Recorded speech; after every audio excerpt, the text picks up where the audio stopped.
Yeah, thank you. Through you, Mr. Chair. I'm very glad that this policy has come before the board. It's the first time it's come across since I've been elected, and it was one of the issues that I heard from parents when I was just a regular parent in the school board. I have found this policy to be poorly written in that the board did not show leadership in this aspect of something that has been divisive inside the schools. We've gone from 75% to 66 to 50%, looking for winning conditions for something that we weren't willing to do ourselves. And I think it's incumbent on the board to either have a uniform or not right across the board and decide at this table if we want to have school uniforms and not pit pro and con against each other in the school and encouraging them to do it every few years and bringing the issue up again. I think that's what we've been elected to do, and we should make the decision at this table as to what shall be uniform right across our board and not just in individual schools. The second thing I have an issue with is the sole source contracts. I don't think that we should dictate to parents where they have to spend their money. I don't think that's our role as trustees to decide where they have to buy their gray pants from and where they have to buy their white shirts from. And I think that steps beyond our roles as trustees. I know that when I shop, I try to find the best value that I can, and I don't always find that at a single source provider. The more choices I have to choose, the better chance I have to get a deal that saves me money. So those are my main comments, and I'm glad that it's on the table again, and I hope we will continue the conversation about the policies by the time that the McCarthy's contract comes to an end. Thank you. Trustee Trites, and then... Thank you. Through you, Paul. I heard that same thing when I was sitting. We went through it in St. Paul's when it was 66%. It was amazing how divisive it was. And pre-campaign and post, I hear that all the time from parents. Can't we decide as a board so that we're not going through this all the time? So it does rather seem to be on people's minds. And again, campaigning, I heard about the sole source. We all know there are other suppliers, like before Kmart left or whatever it was, Zellers or Walmart, but having another supplier than McCarthy's. Although I've heard a lot of encouragement when they know the policy that we're looking for fair trade and other things, and we do an RFP. So that's interesting. You have that as well. Trustee Michael. Through you, Mr. Chair, I'm in total agreement with you, Anthony, about mandating it across the board-wide. It's very divisive. Principals wanted it mandated one way or the other board-wide, and it came to the table. Everybody knows I campaigned heartily for it, and it failed by one vote. As far as the sole source provider, it goes through the channels. We had out to ratepayers with, I think there started out to be 4 or 5, 6 maybe different suppliers, and it was down to 3, and they, McCarthy's, were the ones that met all of the requirements. And it does have to go through the social justice laws and can't be on child labor, et cetera, as everyone knows. And the 66% was just, we dropped it to a democracy, a democratic vote at 50% plus 1. Trustee Rebend and then Trustee Quinn. Just a small comment that came up last night while we were at St. Paul's. Susan and I were at St. Paul's. One of the issues with the parents who were moving to another school, to St. John's at that time, was the uniforms. The kids would be wearing their St. Paul's uniforms, and then they're going to look different and be treated differently because they haven't got the St. John's uniforms. So I'm wondering if and it's just a little thing, but it's an important thing, with regard to these schools that are closing and the children are moving on, can McCarthy's provide the emblem, what do you call it, the little badge for the ongoing school? So if parents wanted to receive these little badges for St. John's School that they can sew over their St. Paul's one, and the school or the board could pick it up, it shouldn't be that much, then it would probably help a lot with settling these children in the school, and it would be one less thing that the parents wouldn't have to worry about. Small thing, but important if you're a child. Trustee Quinn. Thank you. Through you, Mr. Chair. Just to comment on the RFP proposal. When my daughter's school, St. Marguerite Duville, was going through the debate, we had a parent who did research right across the province of Ontario, and the amount of regular retailers who are able to provide fair trade clothing now is almost ubiquitous. And I don't think that the school board should dictate where and how parents shop. If they care to shop from somewhere that doesn't meet our standards, that's their choice. And I don't think that parents should be told that you may only buy things from your children where we say you can buy them. So I don't think it's our duty and our responsibility to tell parents you must shop where we think it's appropriate. And so I think our our fair trade policy, I can't remember what the title is, the Fair Labor Practice Policy, that extends to our purchasing as a board, but we cannot put that on the parents. It's not our duty, and we don't have the authority to do that to the parents. Trustee Intimasi, I saw your hand up. Sort of up.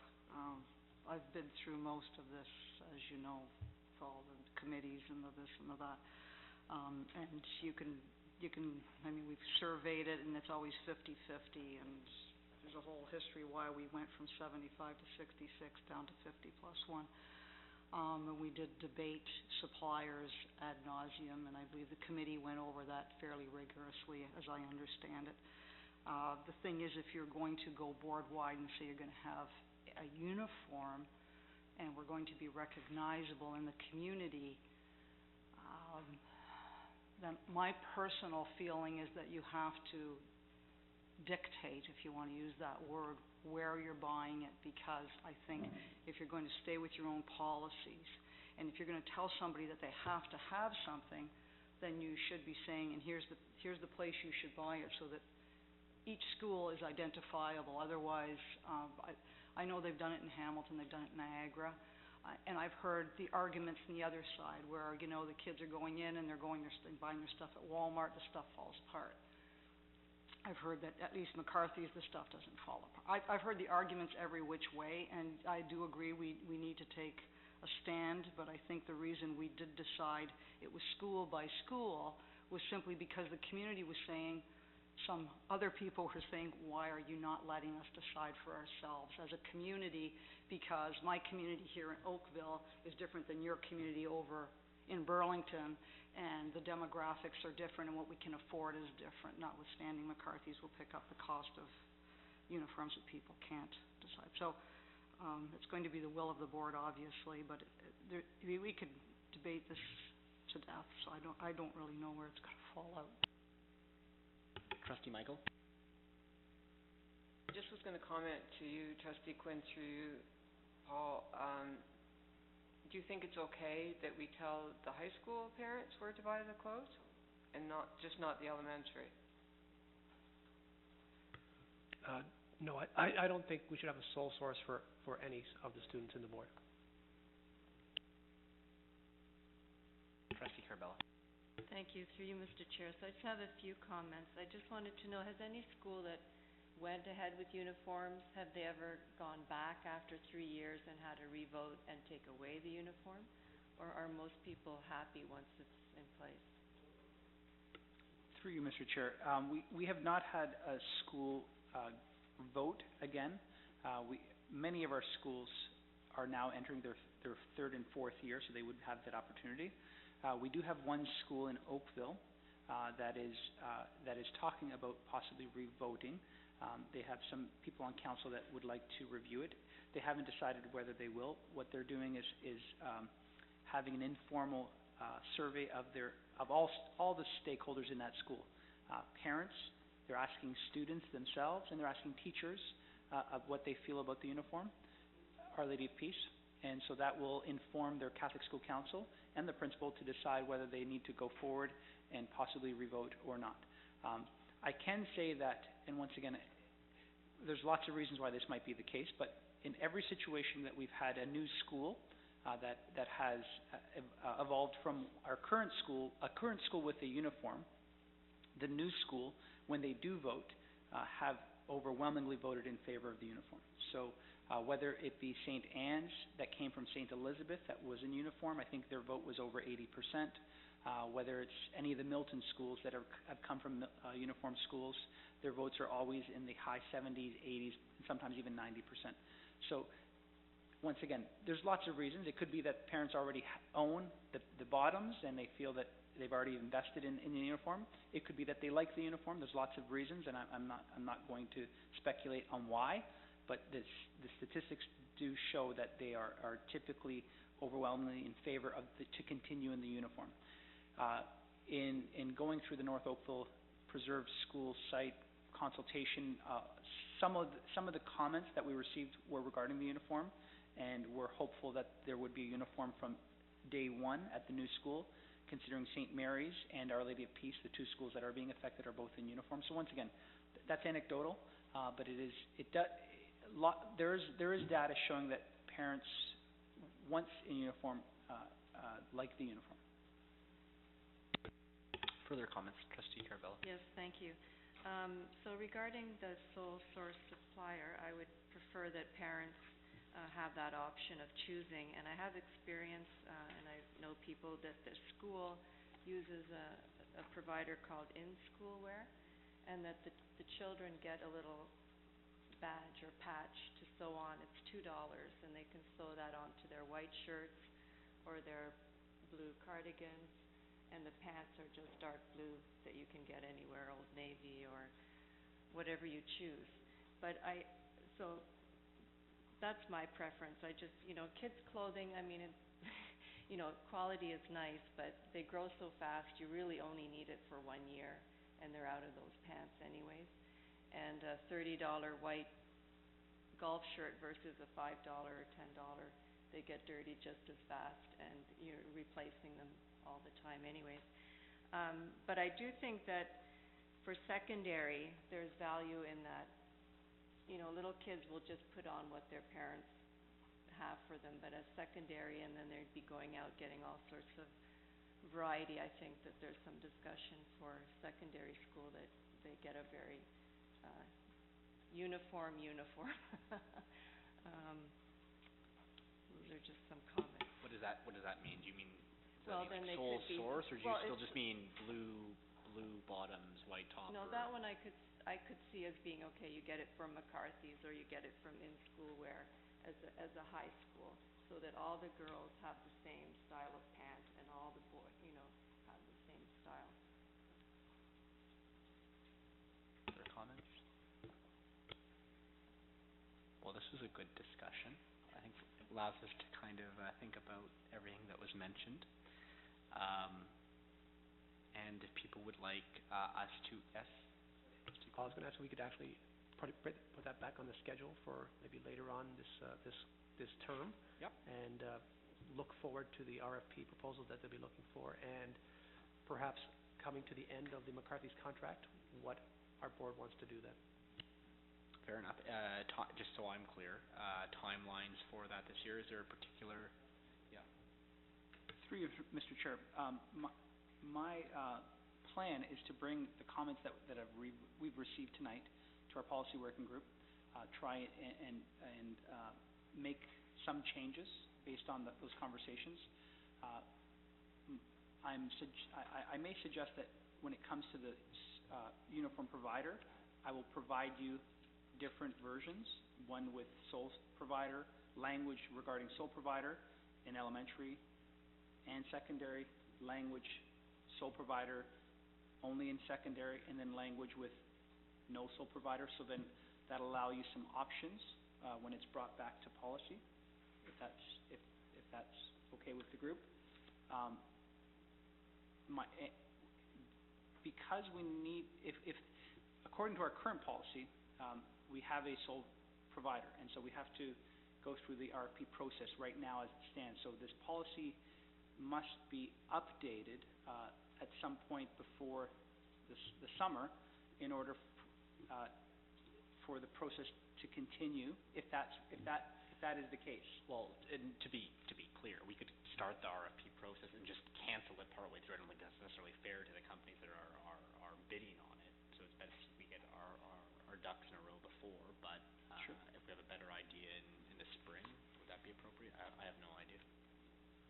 Trustee Quinn. Through you, Mr. Chair, I think the spring is a good time while the parents are still engaged at school. I'd like to address this, but I'd like to see not just it in our package on a Saturday night and then discuss it on Tuesday. I think we need some time for the stakeholders to see what we're looking at and maybe be able to give us feedback before we get to the board table. Yeah. For the discussions around the policy Yeah, and table the reason as why well. I was putting the package Saturdays because it was requested by one of the members. But yeah, now that we have it as an agenda item that we'd like to discuss, certainly we can do it, and you can pass it around and get feedback. Trustee Michael, did you have a comment? You had your no. Trustee Trites. Just to be clear, I understood all that.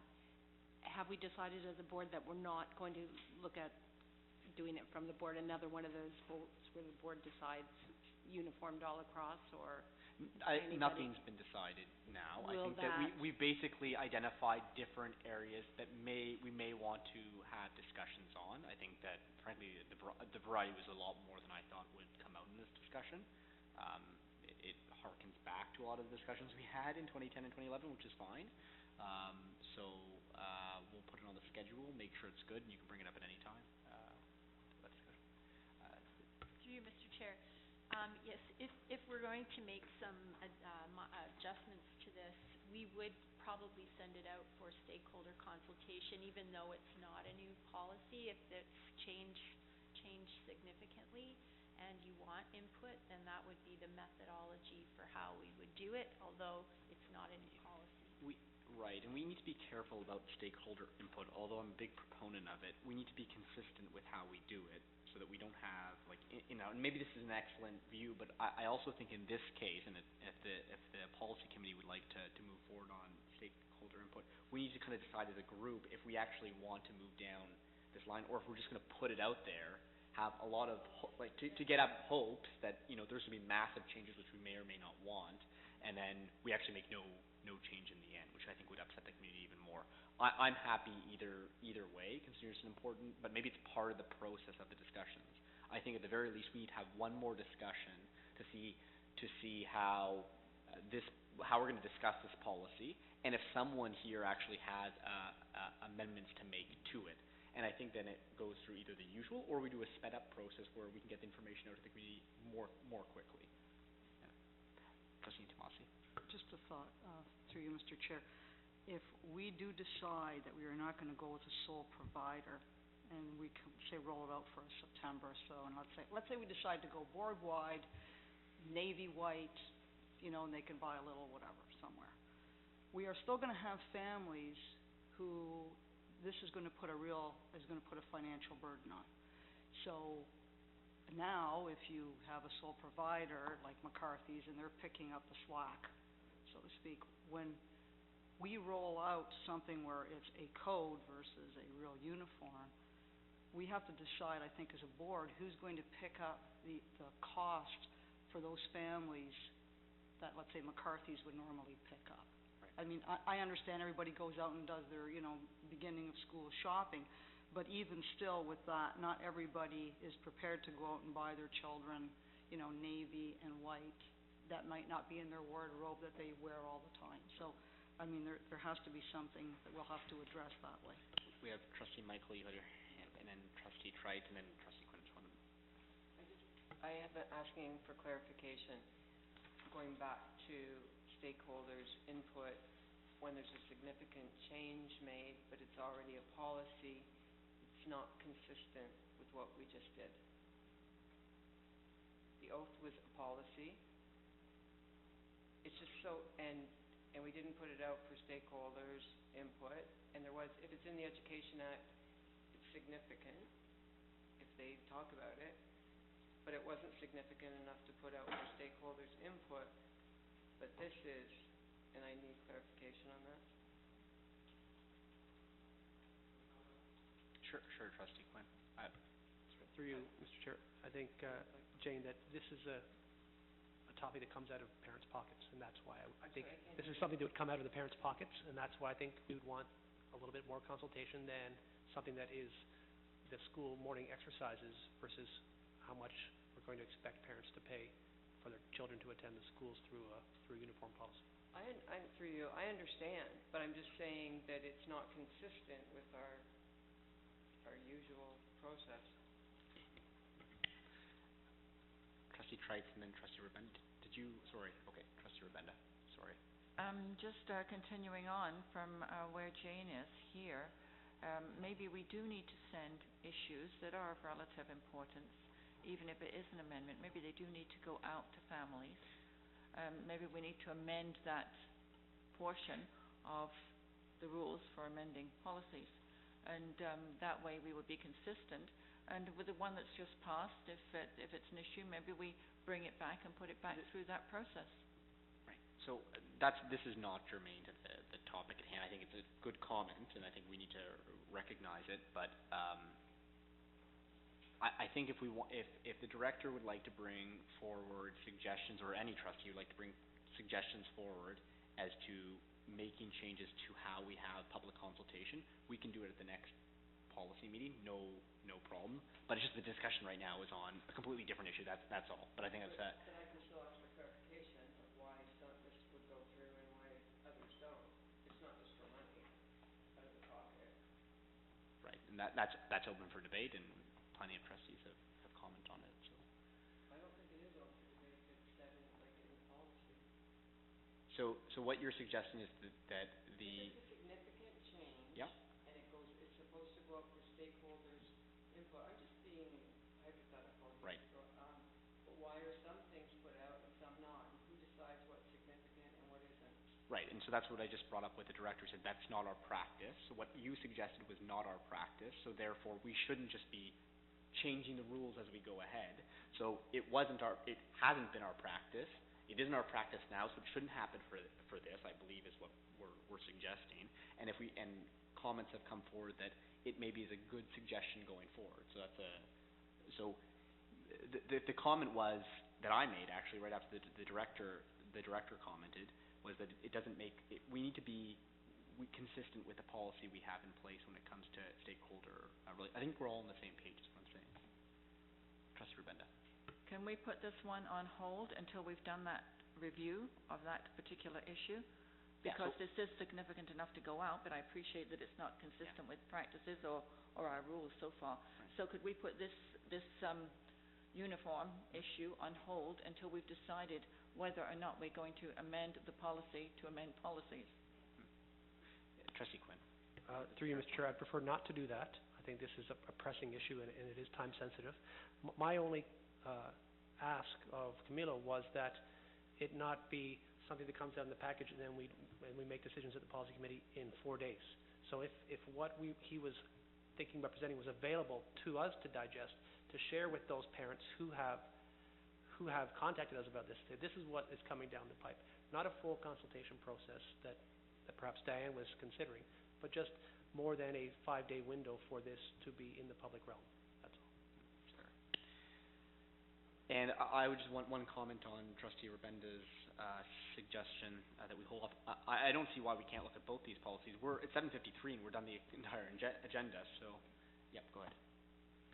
If I may comment through you, Mr. Chair, regarding Trustee Quinn's comment. I can appreciate that, we'll present some possibilities for changes to policy, and that you might want to present those to those stakeholders that you said have contacted you. I would be concerned that those that did not contact you, possibly because they're happy with the current policy, would not have that same ability to give you input on possible changes. I think we have to recognize that, as it says in the report, 28 of the 45 elementary schools are in uniform. So we have 28 schools where parents have committed financially over the last several years now to a uniform. And if they're not given an opportunity, if they weren't the parents that contacted you, all I'm suggesting is if you're going to share some of the proposed changes with some stakeholders, that it's either a wide net that is sent out. Once again, it depends whether we change policy or not, or it stays within the group, and not only those that contacted you, because they may. Once again, you might not have heard from those that may have thought the policy as it stands was okay. Just to put that out there, that oftentimes in my role, in other areas, I only hear if someone is unhappy with something. And oftentimes, if they're happy with something, they don't comment. So my suggestion is, if we're going to ask for stakeholder input, it's either a wide cast of that, for that, or none at all. Great. Further comments? Through you, Mr. Chair, I wanted to follow up on Arlene's point. How much money did McCarthy spend on Halton Catholic students, providing uniforms for them, gratis, I guess? If you could include that in the next iteration of the report. And how much money did McCarthy's pay in royalties to our school board? Please.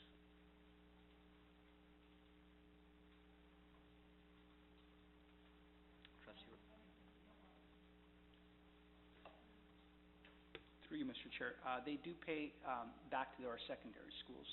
I know that Colin McGillicuddy's not here for this topic, but Colin, as a former secondary principal, can you just confirm that McCarthy's does provide a refund to schools for secondary? Not refund, but a commission? commission. Thank you. It's my understanding that, yes, that part of the school-generated funds at the secondary schools includes commissions from Aramark, McCarthy's, and at one time Coke. I'm not sure if the schools still have those machines or not. Further comments? Trustee Rebecca. I'd just like to clarify and make sure that we're on record that the board per se does not receive any sort of royalties or commissions, because it's the board through their committee that makes the decision whether to go with company A or company B. If they've got an arrangement like some of the other Coke and a few other places have got with the secondary schools, then that's personal to the secondary schools. But it's not as if we are getting a royalty back, and that sounds a little distasteful. Trustee Carabella, did you have a comment? And then, sorry, I just want to go in order. Thank you. Through you, Mr. Chair. I did just want to comment about the idea that having children in just a dress code is financially hard on parents, because I would want to really know that for sure, because my impression is, in my experiences, having a child in just a dress code and buying a $2 patch, it's really inexpensive for the year, and there's not the constant buying of other things because they're just wearing their uniform to school. So I don't know if we could actually measure what is the cost to a parent with just a dress code, or have some numbers there. And then also just when it is just a dress code, so it's just the white shirt and the dark pants, and having that little patch, that gives the school its identity and makes everyone feel part of the family. So I do, it's called a crest, the school crest, instead of it being embroidered. That is a nice thing that helps to have the school spirit. Trustee Quinn. Through you, Mr. Chair, to follow up on Trustee Rebenda's comments, if the funds are generated through the contract the Halton Catholic School Board has with McCarthy's, and if that's part of the RFP that they provide a royalty per the amount of money the school spends through them, that would be money generated as a commission paid to the school board. Even if it sits in school-generated funds, it still comes to our board. We still hold on to it. They spend it through our accounts. I think that is a commission being paid to our school board itself. I see it more as the schools individually. I have trouble. It makes it sound as though we're getting I agree. That's why I don't want to have a sole source of. My apologies, Mr. Chair. If I can provide a bit of context regarding the elementary process when they went for the RFP during this current contract. Although I did not sit on the committee that made the final decision, I am aware that they made it explicit to all the vendors that were submitting a proposal that they did not want to receive a commission back for the elementary uniform, and to embed any savings, any cost that a commission would be, to embed that into their final price of the uniform, to try and have the lowest possible cost to our parents. If it is, once again, because we're going through this, we may go through this process again, both for elementary and secondary, or only for secondary, once again, depending on where the policy ends up lying. I don't see why it can't be, as part of this policy, that the same expectation be made for our secondary schools if we do continue with a sole provider that there not be commissions, and that that commission be reflected in a lower price for uniforms. Trustee Michael. I'm going back to, Helena's comment, if I may. I don't know how the staff can measure how much a family spends on their children's clothing if they're not in uniforms. If you ask for the opposite, how much they spend, you could get a better handle on that, but how much a family decides to spend on clothing is kind of immeasurable. Trustee Carabella. Yeah, that's true, and everyone has their own, what they're willing to spend on kids' clothing, and whether it's high-end or medium, so I just, it's just that, I just find it as a parent, it's very economical in the end. Uniforms tend to end up being economical if you're looking at a dress code. But in secondary, when the students don't grow as much as quickly, I mean, they still do, but you can get 2 years out of, I mean, I've gotten 4 years out of, you buy a little bit bigger, and so. I don't know if you have more boys than girls. Yeah. My husband just cut it all around, so it was worth it. Yeah. Okay. Anything. Any further comments? Okay, great. So, Trustee Carabella. Okay, it's just because I've looked at this before, so I went to the McCarthy website, and they have school donations. So, McCarthy provides an annual financial contribution to partner schools each year. These donations are intended to help students improve the quality of education. Schools improve the quality of education for all students. We've donated over $6.4 million to our partner schools from January 2010 to October 2013.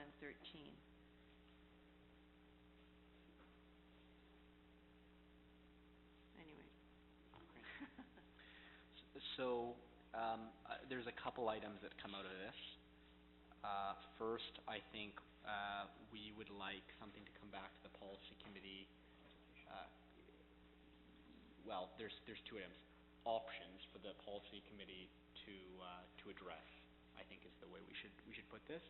And if it looks like it's the will of the board to look at our consultation process as well, that's no problem going forward. So I think those are 2 areas we can look at, and we can look at them as quickly as possible. Obviously, the uniforms we'd want to at least by the springtime. Okay. Moving on to 5.3. After-hours school paid camp activities. Superintendent Cipriano, I think there's some changes you mentioned. Yes, thank you, Mr. Chair. As information for the board, and thank you, Superintendent McGillicuddy, for your patience tonight. This admin procedure is for your information, but there are some changes that we thought important for the board to be aware of, to turn your mind to. Number 1, this admin procedure was originally named the after-hours sports paid camp activities. We've broadened the name to allow and understand that we want to promote other types of camps in our schools, not just sports, but arts, science camps, robotics camps, that may happen in our schools during after-school hours. These camps have always taken place in our schools for many years. They've always had to provide a business plan as per the requirements that you see there. One of the changes that we've made is the business plan in the past has gone to the family of school superintendent, but now we've made the change that it will be submitted to the superintendent of continuing education, considering that these programs use our school buildings after hours, and our superintendent of continuing education is responsible for those sites during those times. Also, we made it explicit that in the business plan, that provisions must be made for participants who cannot afford the cost of the camp, to make sure that any students in our communities that want to take part in these camps that can't afford it will still be able to participate. And finally, we also made, under the business plan, under Article X, that a portion of any proceeds should be made as charitable contributions to a group in the community as well. I or Colin be happy to answer any questions you may have about this information report. Sorry, this admin procedure. Trustee Quinn. Through you, Mr. Chair, the generosity of our school board is fantastic with medicine and free camps. But I wonder, what kind of business plan could sustain itself if anyone who can afford it from anywhere in the community can access it at no cost? So how can it be a model that will function if it's available free to everyone who can't afford it? It wasn't my understanding that the requirement in the business plan was intended for the question that you've asked, in the sense that it requires them to provide some provision for some students who may not be able to afford it. And I suppose, were they to face a situation where they would not be solvent attempting to do so, that they wouldn't run it. No. Further questions? Trustee Rabenda. Thank you. The student helpers, they get an honorarium. So they're not doing this for their volunteer hours then, or are they? Are they volunteering but getting paid an honorarium? Through you, Mr. Chair, I know that it can be both. They can't be paid and receive volunteer hours, but they may choose to take volunteer hours in lieu of a paid honorarium. And in that case, if I may, Mr. Chair, are they covered under our insurance or anything as helpers? I'll have to double check. I'm not entirely sure. I'm not sure, Colin, if you know the answer to that specific question. My guess is through OSBI they may be covered, but Colin? Through the chair, that's my understanding that any school approved activity is the participants are covered under OSBI.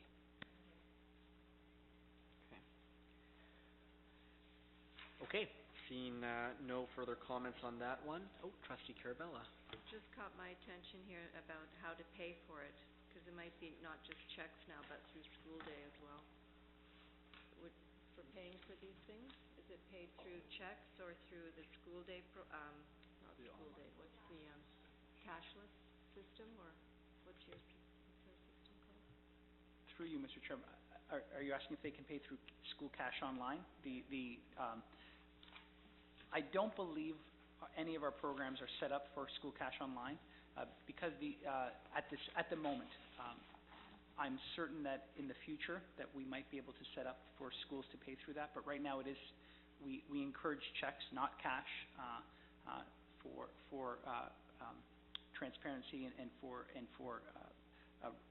accounting purposes. That it's only checks that we request.